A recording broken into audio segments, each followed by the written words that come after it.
नमस्कार श्रोते हो. स्वातंत्र्यवीर सामाजिक संस्था अंधश्रद्धा निवारण विज्ञानवादी विचार प्रणाली या संस्थेच्या सावरकर जीवन विचार दर्शन या यूट्यूब प्रसारण माध्यमामध्ये आपल्या सर्वांचे स्वागत. आज 19 ऑक्टोबर वीराग्रणी डॉक्टर नारायणराव दामोदर सावरकर यांचा स्मृतिदिन. डॉक्टर नारायणराव उत्तम वक्ते, लेखक, पत्रकार आणि इतिहासकार सुद्धा होते. बाबाराव सावरकर नि तात्या अंदमानात काळेपाण्याची शिक्षा भोगत असताना नारायणरावांनी अतिशय प्रतिकूल परिस्थितीत शिक्षण पूर्ण केले, कुटुंबाचे दायित्व सांभाळले, देशभक्तीचे गुप्त क्रांतिकार्य वाढविले. आपले वडील बंधू बाबाराव नि तात्याराव यांना सोडवून आणण्यासाठी जन आंदोलने केली. राष्ट्रीय चळवळी आणि सामाजिक चळवळींमध्येही ते अग्रस्थानी होते. प्रभावी वक्तृत्व आणि ओघवत्या लेखणीने राजकारणात सहभाग घेतला. श्रद्धानंद दैनिक नि पुढे साप्ताहिक चालविले. हिंदू कार्य, हिंदू हितरक्षण, हिंदू संघटन, अस्पृश्यता निवारण, हिंदू शुद्धीकरण यात स्वतःला झोकून दिले. विनायकरावांनी सुरू केलेला स्वातंत्र्याचा यज्ञविधी पूर्णत्वास नेण्यासाठी डॉक्टर नारायणराव सावरकरांचा अतिशय महत्त्वाचा वाटा होता. गांधी हत्येनंतर उसळलेल्या दंगलीचा परिणाम म्हणून या थोर देशभक्तावर जमावाकडून हल्ला झाला. त्यात त्यांना रुग्णालयात दाखल व्हावे लागले. अखेर त्या आजारातच डॉक्टर नारायणराव सावरकर यांचा 19 ऑक्टोबर 1949 या दिवशी अंत झाला. शांताबाई सावरकर म्हणजेच ताई सावरकर, डॉक्टर नारायणरावांच्या पत्नी यांच्या आठवणी आपण आजच्या भागात ऐकू.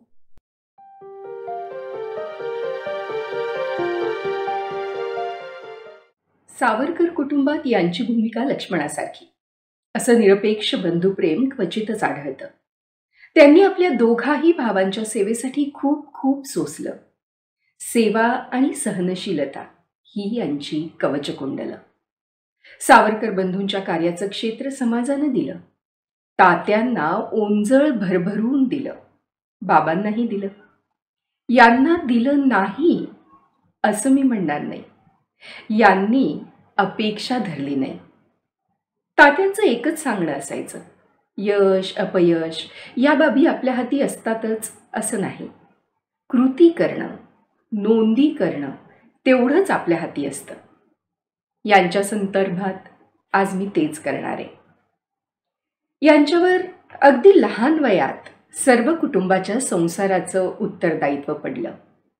बाबांच्या आणि तात्यांच्या अटकेनंतर यांना पण संशयावरनं अटक करण्यात आली. ठाण्याच्या एकाच तुरुंगात काही काळ तिघही भाऊ होते. पण त्यावेळेस तिघांनाही आपण एकाच तुरुंगात आहोत हे कळलंच नव्हतं. पुढे यांची सुटका झाली, कारण यांच्या विरुद्ध शासनास कोणताच सबळ पुरावा कधी मिळाला नाही.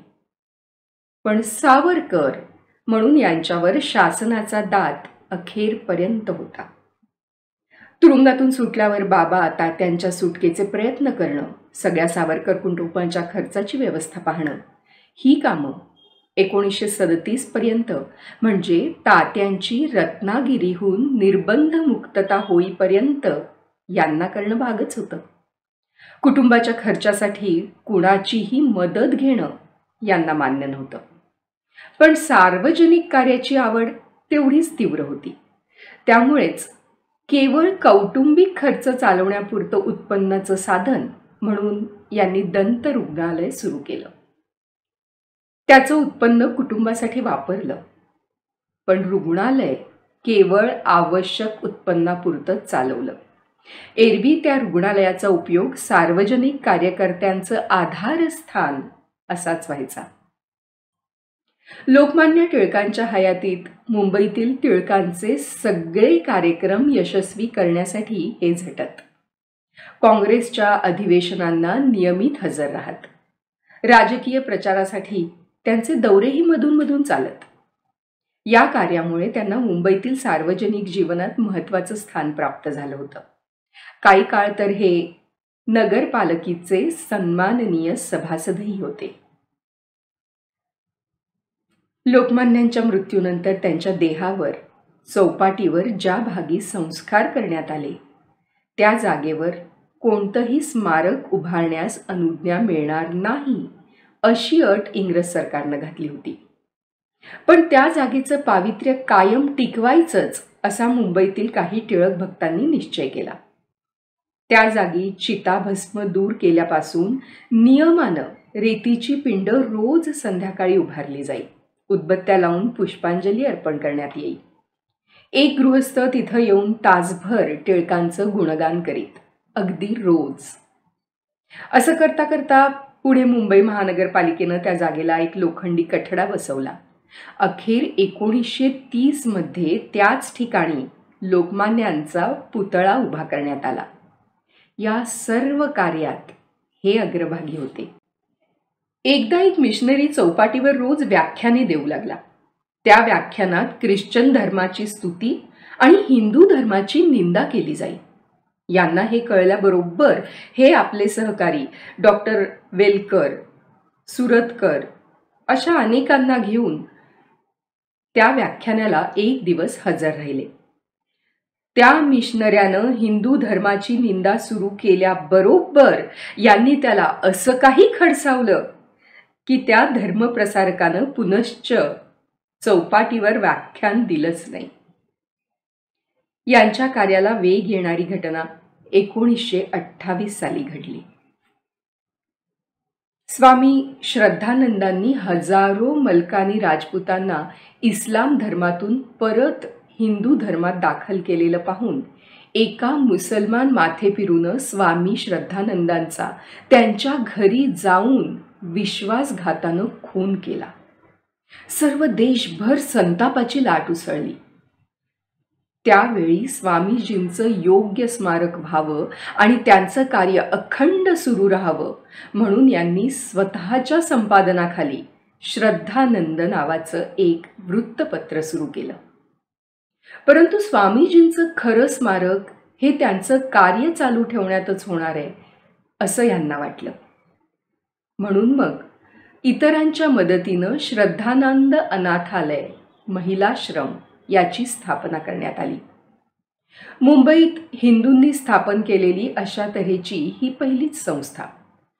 ती यशस्वी व्हायला वर्गण्या जमवणं, त्याच्या आश्रयाला येणाऱ्या अनाथ स्त्रियांच्या रक्षणाची जबाबदारी घेणं, या सगळ्यासाठी यांनी अक्षरशः जीवाचं रान केलं.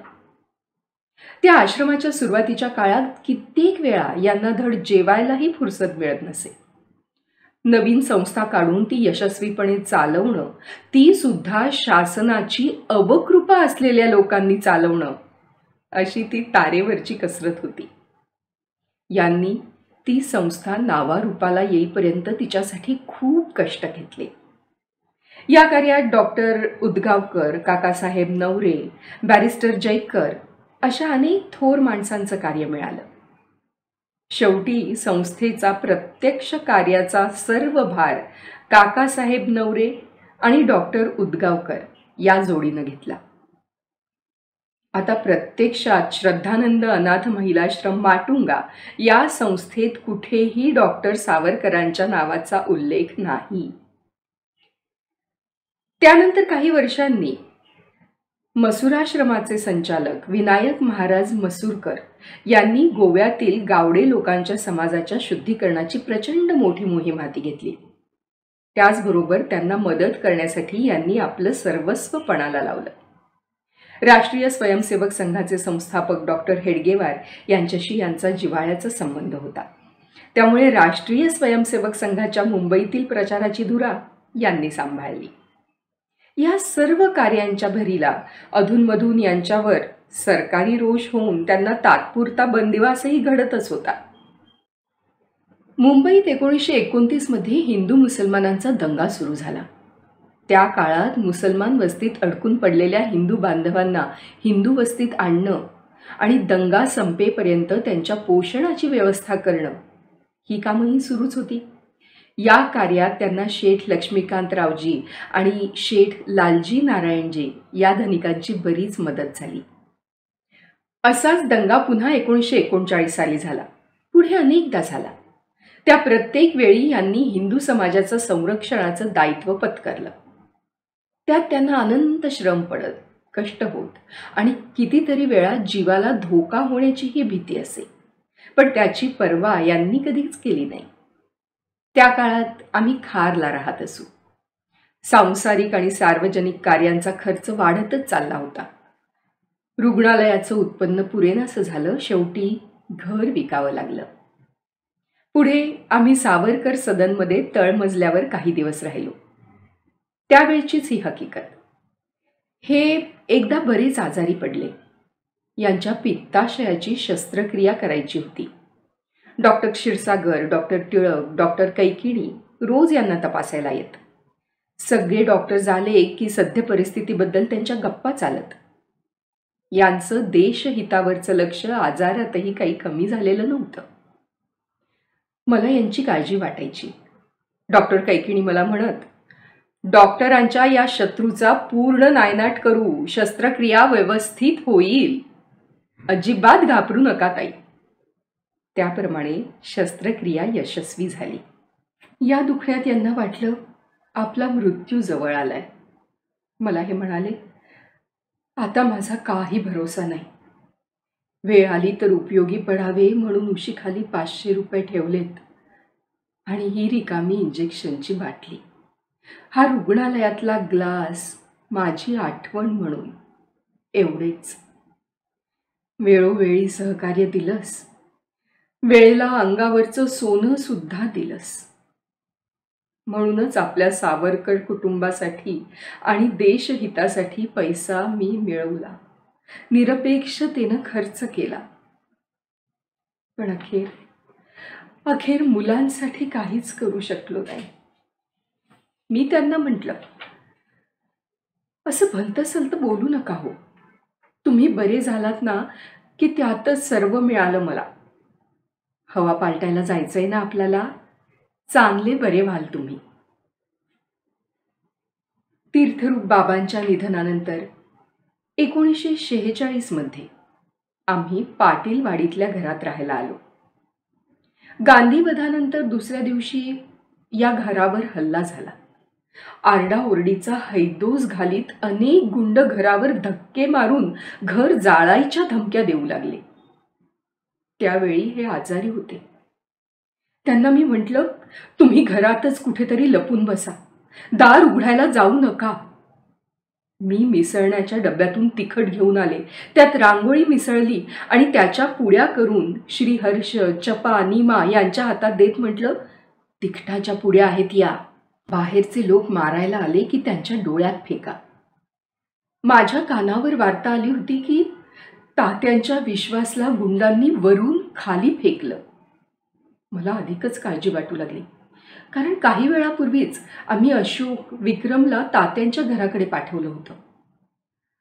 सगळीच लहान आणि समोर मोठा कठीण प्रसंग. पण ठरवलं, वेळ आली तर 4 काठ्या गुंडांच्या टाळक्यात हाणून मगच एखादी खाईन. आमच्या घडीच्या पाण्याचे गज, काठ्या प्रत्येक दारा खिडक्यांजवळ नेऊन ठेवल्या. मुलांच्या हातात उलथणं, धोपाटणं अशा वस्तू दिल्या. बत्ता, वरवंटा सगळे पुढे काढून ठेवले. ओचा पदर खोचून हातात कोयता घेऊन आल्या प्रसंगाला तोंड द्यायला मी सज्ज झाले. तेवढ्यात एक गुंड खिडकी फोडून आत शिरायचा प्रयत्न करीत होता. तो म्हणाला, डॉक्टर कुठे आहेत आणि हातात कोयता कशाला घेतलास? मी संतापून म्हटले, तू पुढे तरी ये, मग कोयता कशाला घेतलाय ते सांगते. तेवढ्यात, डॉक्टरांना हाणा, मारा, त्यांना जिवंत ठेवू नका, रॉकेलचे बोळे आणा, पेटवून द्या, अशा क्रूर आरोळ्या माझ्या कानावर पडल्या. तेव्हा माझ्या लक्षात आलं की मी नको नको म्हणत असतानाही घर वाचावं म्हणून हे दुसऱ्या दारानं बाहेर पडले होते. बाहेर यांच्यावर दगडांचा मारा सुरू होता. माथे फिरून यांच्या डोक्यावर एक मोठा थोरला दगड घातला. ते भयंकर दृश्य पाहताना मनात विचार आला, तो दगड माझ्या डोक्यात घातला असता तर हे तरी वाचले असते. पण एवढं कुठचं माझं भाग्य. आणि हे जर भित्रे असते तर त्या गुंडांना सामोरं जायचं धाडस यांनी तरी कसं केलं असतं. रक्ताच्या थारोळ्यात हे पडले असताना जवळच राहणाऱ्या चव्हाण नावाच्या त्यांच्या एका रुग्णानं लगेच यांना पाणी आणून पाजलं. ते पाहून, काय रे, डॉक्टरांना पाणी पाजून जिवंत ठेवतोयस काय? तुलाही पाहून घेऊ, अशी त्या गुंडांना धमकी दिली. गुंड निघून गेले. त्यानंतर यांना घरात आणलं. डॉक्टर क्षीरसागरांना बोलवलं. त्यांनी प्राथमिक उपचार केले. त्यावेळी अशोक, विक्रम बाहेर गेलेले. हर्ष, चपा, नीमा तसे लहानच. पण माझे भाचे मधुभाऊ काळे यांच्या बहिणीचे चिरंजीव ते अगदी देवासारखे धावून आले. त्यांनीच पुढची सगळी व्यवस्था केली. मोठ्या प्रयत्नानं रुग्णवाहिका बोलवली. स्वतः KEM रुग्णालयात गेले. मी आणि मुलं यांना सुरक्षित स्थळी नेऊन पोचवायची व्यवस्थाही केली. त्यावेळच्या यांच्या मरणोन्मुख अवस्थेतही आपल्या शासनाची त्यांच्यावर मेहरनजर होतीच म्हणायची. म्हणून तर तिथेही यांच्यावर पोलीस पहारा होताच. यांना रुग्णालयात नेल्यानंतर मुलं बाळं आणि मी एकटं राहायचं कुठे, हा प्रश्न होताच. मुलांना घेऊन मी एकटी राहू नये म्हणून श्रीयुत विनूभाऊ गद्रे यांनी आग्रह करून मोठ्या आपुलकीनं त्या भययुक्त वातावरणात सुद्धा आम्हाला आपल्या घरी नेलं. गांधी हत्येनंतर झालेल्या हल्ल्यातून हे पूर्णपणे बरे कधीच झाले नाहीत. गांधी हत्येच्या खटल्यात तात्यांना गोवण्यात आलं. सबंध आयुष्यभर देशाची सेवा करणाऱ्या सावरकर कुटुंबाला शासनाच्या आणि शासनाचा पाठपुरावा करणाऱ्या लोकांच्या रोषाला बळी पडावं लागलं. तो सर्व काळ यांना अतिशय मनस्तापाचा गेला. त्या मनस्तापातच 19 ऑक्टोबर 1949 मध्ये यांनी देह ठेवला. त्या दिवशी दिवाळी वसुबारस होता. कधीही भरून न येणारं हे दुःख गिळून पुढे येणाऱ्या अडचणींना तोंड द्यायला मी तयार झाले. तुला पाहिजे ते इष्ट ते प्राप्त नोहे, तरी प्राप्त ते इष्ट मानोनी राहे. या उक्तीनुसार राहायलाच हवं, नाही का? डॉक्टरांच्या संगतीत माझं सगळं आयुष्य गेलं. संकटात न डगमगता त्यांच्याशी सतत झगडायचं हे यांचं ब्रीद होतं. त्यांच्या मृत्यूनंतर मी नुसतंच दुःख करीत रडत बसले असते तर ते त्यांच्या वृत्तीला साजेसं झालंच नसतं. म्हणूनच मग मी माझं सगळं दुःख आवरून यांच्याच वृत्तीनं येईल त्या संकटांना तोंड देऊन मुलांचा सांभाळ करण्याची कामगिरी पत्करली. आज मुलांच्यावर सर्व भार टाकून आयुष्याची अखेर मी शांतपणे पाहते. आज माझे मुलगे मला मान देतात. समाजात त्यांनाही योग्य मान मिळतो. हे पाहून कृतार्थ वाटतं.